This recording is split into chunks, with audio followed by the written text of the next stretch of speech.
Você não é o menino da Lava Jato? Muitas pessoas nos param na rua para dizer, não desistam, vocês nos representam, perseverem. E essa senhorinha simpática virou sorrindo para mim e disse, ah, meu filho, isso aí não vai dar certo. Ela me fez lembrar daquela hiena Hard dos desenhos animados, você lembra? O que mesmo que ela falava? Ó céus, vida, ó azar, isso não vai dar certo. Você conhece alguém assim, que perdeu as esperanças, que acredita que o Brasil não tem jeito? É possível nós vencermos a desesperança e nós derrotarmos a grande corrupção impregnada nas nossas instituições. Mas isso depende de nós. Nós podemos reduzir o sofrimento humano causado pela corrupção, mortes em estradas ruins, desigualdade de oportunidades, falta de segurança pública, escolas péssimas, doenças causadas por falta de água tratada e de esgoto, aflição em filas de hospitais e tantos outros problemas. Lutar contra a corrupção é uma questão de justiça social, de compaixão e de realização de direitos humanos. Por isso, hoje nós vamos falar sobre sonhar, perseverar e ousar na luta contra a corrupção no Brasil. Bom, eu vou começar pelo sonho. Quando eu saía da faculdade, há 15 anos atrás, eu tinha um sonho de um Brasil melhor. Mas mais do que isso, eu queria contribuir para ele. O caminho que eu encontrei para isso foi a carreira de procurador da República. Meu objetivo era, nos casos criminais, alcançar a justiça e, com isso, ajudar a evitar a roubalheira e recuperar o dinheiro desviado. Em 2004, eu tive o meu primeiro grande caso de corrupção. Identificamos mais de 70 funcionários fantasmas na Assembleia Legislativa do Estado do Paraná. O dinheiro dos salários era desviado pelo esquema. Passados mais de 13 anos, adivinhem o que aconteceu? Nenhuma pessoa foi punida e nenhum centavo foi recuperado. Um ano depois, em 2005, eu passei a trabalhar no caso Banestado. Acusamos mais de 680 pessoas por crimes graves. Sabem quantas foram presas? Pouco mais de 10, menos de 2%. Em seguida, num novo caso, réus foram condenados, inclusive por corrupção, a penas que superaram 40 anos de prisão. Agora tudo seria diferente. Contudo, em 2016, os processos todos tinham ido por água abaixo por questões puramente formais. A minha história é parecida com a do Brasil num ponto. É uma história de fracassos na luta contra a corrupção. Um estudo mostra que 97 a cada 100 casos de corrupção comprovada acabam em plena impunidade. As engrenagens do sistema de justiça criminal estão concatenadas, ajustadas para não funcionar contra os poderosos. Foi nesse contexto que no início de 2014 eu fui convidado para entrar na Lava Jato. Um caso até então desconhecido, que era apenas uma montanha de trabalho. Como vocês veem, eu tinha várias razões para dizer não. Afinal de contas, nada que eu tinha feito até então tinha adiantado alguma coisa. Na vida, todos nós teremos frustrações correndo atrás dos nossos sonhos. Muitas vezes você não decide o que acontece com você, mas você decide a sua atitude diante do que acontece com você. Diante dessas frustrações, eu poderia amargar e desistir. Mas eu decidi não desistir. Eu decidi perseverar e aceitei o convite. Isso me deu o privilégio de fazer parte de uma grande equipe de agentes públicos que decidiu ousar por meio de um novo modelo de investigação.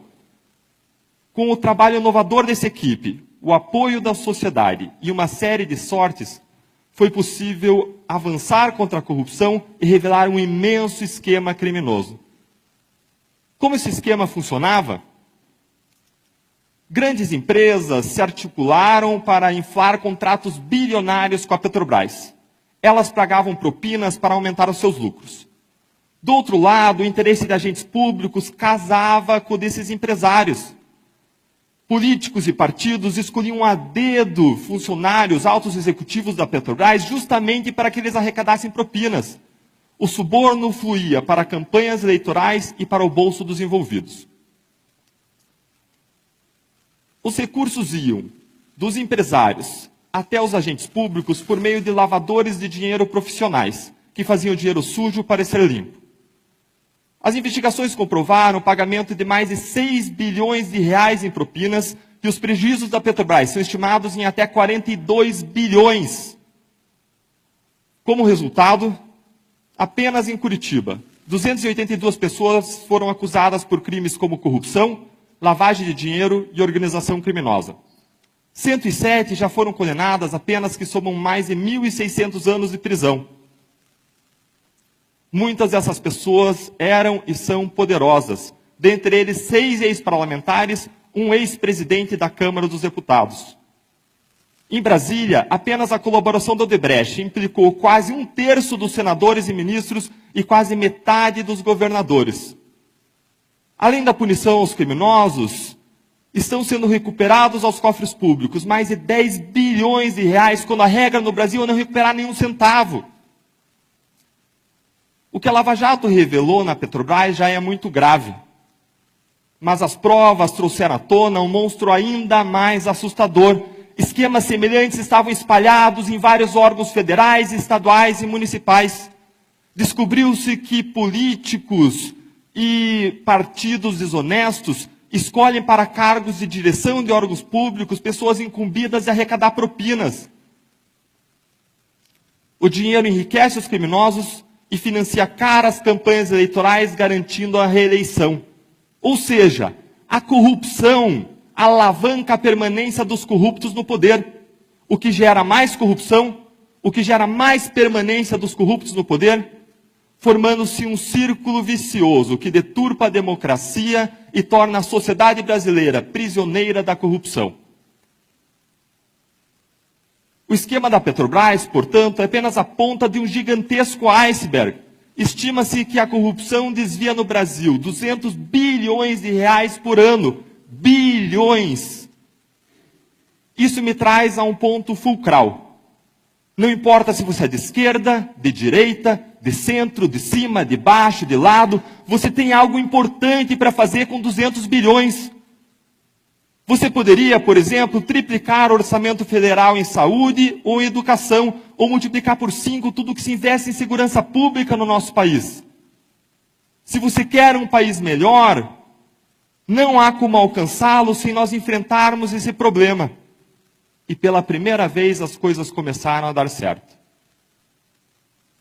Agora, o que a Lava Jato faz é um diagnóstico. Mas não basta diagnóstico, nós precisamos de tratamento.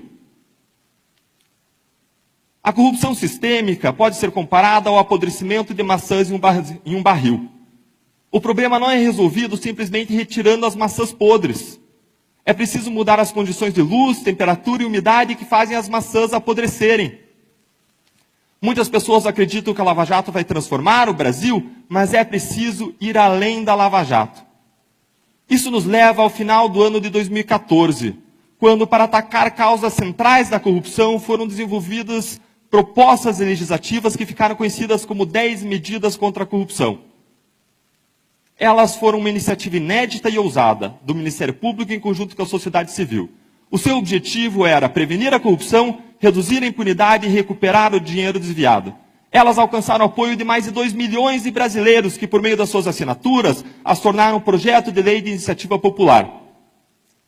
Em 2016, enquanto o Brasil chorava a tragédia que vitimou o time de futebol da Chapecoense, a tragédia de avião, na calada da madrugada, a Câmara dos Deputados destruiu as propostas. No lugar das medidas anticorrupção, foi aprovado um projeto que objetivava amarrar as investigações. Novamente, nós podemos amargar e desistir. Lembre que muitas vezes na vida você não decide o que acontece com você, mas é você quem decide qual é a sua atitude diante do que acontece com você. Nós poderíamos amargar e desistir, mas eu decidi perseverar. De lá para cá, contudo, eu tenho visto muitas pessoas amargarem. Para piorar a situação, uma sucessão de notícias ruins se acumularam que soam como mais fracassos na luta contra a corrupção. Malas de dinheiro circulam anos depois de iniciada a Lava Jato. Ministros soltam e ressoltam políticos e corruptos poderosos. Regras que beneficiarão corruptos são gestadas no Congresso Nacional. Há rumores de que o Supremo Tribunal emitirá decisões que implicarão imensos retrocessos. Essa sucessão de fracassos alimenta dentro de nós um inimigo poderoso dos nossos sonhos, que é a desesperança. Para nós entendermos como a desesperança atua, vamos viajar a um laboratório da Universidade de Pensilvânia no inverno de 1965. Lá, pesquisadores começaram um experimento com cachorros, que, embora seja desagradável e eticamente questionável, tem uma preciosa lição a nos ensinar. Cachorros de um primeiro grupo foram colocados dentro de um compartimento, um de cada vez, em que eles sofriam choques elétricos regularmente. Eles eram capazes de parar os choques tocando um painel com seu focinho, o que eles aprendiam de modo rápido. Já os cachorros de um segundo grupo foram colocados dentro do mesmo compartimento, mas nada que eles fizessem era capaz de parar os choques. Em seguida, os cientistas colocaram os mesmos cachorros dentro de um novo compartimento, com duas partes separadas por uma pequena cerca. Uma parte dava choques e a outra não. Agora os cachorros foram colocados de um lado da cerca e bastava pular para o outro lado para que eles escapassem dos choques. Adivinhem o que aconteceu quando os cachorros do experimento anterior foram colocados nesse compartimento duplo? Os cachorros do primeiro grupo, aqueles que tinham sido capazes de parar o choque, rapidamente pularam a cerca. Contudo, a maioria dos cachorros do segundo grupo, aqueles que tinham tomado choques que não poderiam ser parados, simplesmente se deitaram no chão eletrificado à espera de mais choques. Eles não tentaram pular a cerca nem qualquer outra solução. Eles se renderam. O psicólogo Martin Seligman era um dos pesquisadores responsáveis pela experiência. Ele chamou o estado mental daqueles cachorros que se deitaram à espera de mais choques de learned helplessness, ou desamparo aprendido, que é o estado de alguém que é incapaz de agir por si mesmo, sem ajuda. Mas por que aqueles cachorros ficaram assim? Porque eles se deitaram à espera de mais sofrimento, mesmo quando havia uma saída. Porque eles aprenderam. O modo como eles enxergavam a experiência passada lhes ensinou que eles eram incapazes, que eles eram impotentes. Você vê como a desesperança é poderosa? A desesperança nos paralisa. A desesperança nos mortifica ainda vivos. Nós nos insensibilizamos, anestesiamos com a nossa dor e a dor do outro. A desesperança é um obstáculo na luta contra a corrupção, porque ela retira a nossa capacidade de enxergar as oportunidades do presente. Nós nos tornamos incapazes de mudar a realidade, mesmo quando isso é possível, sonhando, ousando e perseverando. Mas aí alguém me dirá, mas Deltan, como sonhar, ousar e perseverar? Veja o que aconteceu com as 10 medidas. A cada jornal nacional nós tomamos choques e mais choques elétricos. Esse Congresso não aprovará reformas anticorrupção porque a maioria dos parlamentares que está lá não vai aprovar, eles não querem mudar. A minha resposta é, então a mudança está nas suas mãos. Se o Congresso atual não aprovará um pacote anticorrupção, então em 2018 vamos colocar lá quem vai aprovar. Enquanto nós conversamos, aliás, entidades respeitadas da sociedade civil estão seguindo, sonhando, ousando e perseverando. Elas articulam uma grande campanha anticorrupção para 2018. Várias delas estão desenvolvendo um super pacote anticorrupção para promover a integridade no ambiente público e privado. Esse pacote vai além das 10 medidas e aproveita grande parte delas, propondo ainda, por exemplo, melhoras nas licitações, na transparência, no sistema político eleitoral, na educação de crianças e jovens e nas regras de compliance. Ele será submetido a uma discussão ampla e aberta com a sociedade civil e, se for aperfeiçoado e aprovado pelo Congresso, revolucionará a luta contra a corrupção no nosso país. A estratégia agora não é mais coletar assinaturas. É escolhermos como novos senadores e deputados apenas os candidatos que possuam um passado limpo, têm um compromisso com a luta anticorrupção, têm um compromisso com valores democráticos, E, além disso, o que é importantíssimo nesse momento do nosso país, apoiem o pacote anticorrupção. A ideia agora é nós tomarmos o endosso ao pacote como um critério inafastável para o voto que o cidadão conjugará com outros critérios da sua preferência. Não se trata mais de apenas uma campanha de voto limpo. Agora nós selecionaremos candidatos que nos levarão a um conjunto de leis que incentivarão a integridade, as quais com o tempo nos levarão a candidatos mais íntegros, o que tende a nos levar a novas leis que incentivam a integridade, inaugurando um novo círculo, agora um círculo virtuoso para o futuro. O meu maior medo é que alguns de nós, muitos de nós, como aqueles cachorros que se deitaram à espera de mais choques, não percebamos que em 2018 existe uma cerca baixa sendo colocada perto de nós. Nós podemos dar um grande salto contra a corrupção no Brasil. Talvez você esteja achando tudo isso muito bonito, mas queira me dizer, como aquela senhorinha do avião, ah, meu filho, isso aí não vai dar certo.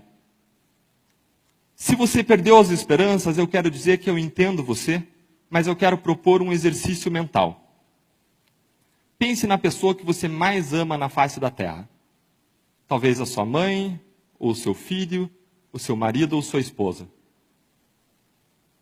Imagine agora que você vai ao médico e ele lhe diz que essa pessoa que você tanto ama tem uma doença terminal e possui poucos meses de vida. O que você faz?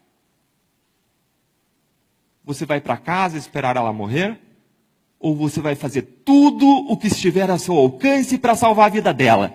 Indo de site em site, de médico em médico, dobrando seus joelhos e buscando a cura, ainda que seja improvável? A verdade é que existem causas pelas quais vale a pena se lutar, independentemente do resultado, e o nosso país é uma delas. Lutar contra a corrupção é lutar pelo nosso país, e lutar pelo nosso país é lutar por quem nós mais amamos, e nós jamais desistiríamos deles. Se o brasileiro é aquele que não desiste nunca, vamos dizer aqui que nós somos brasileiros e não desistiremos do nosso país. Nós seguiremos juntos, sonhando, ousando e perseverando. Muito obrigado.